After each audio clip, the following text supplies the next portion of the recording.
development car for a long while with the Eaton supercharger system. It's got a new owner now, and we've done other bits and pieces of work during the way, or during that process. But essentially the new owner wanted to use it more on the track, and it got a Turbo 400 fitted to the thing.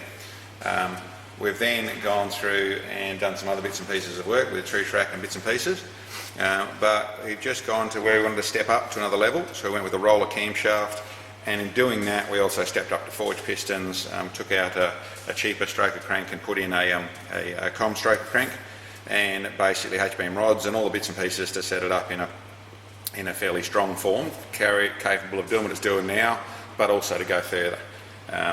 Basically it's just the 112 supercharger, so it's got to push fairly hard to make decent horsepower. They're only a little compressor on this system, but it is intercooled. And if we come over to the graph, you'll see what we actually saw then, where it was around the 425 horsepower with the standard 4L60E.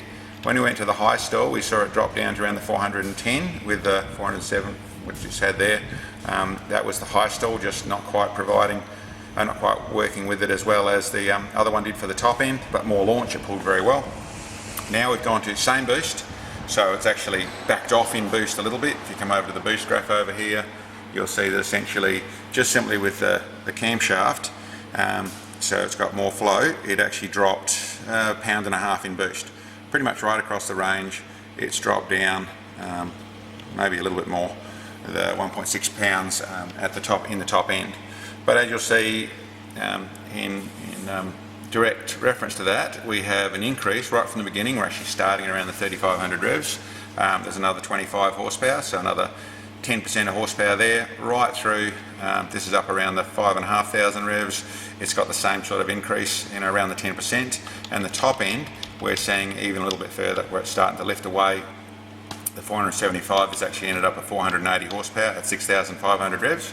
About as fast as I want to rev the thing with a fan still on the front of it.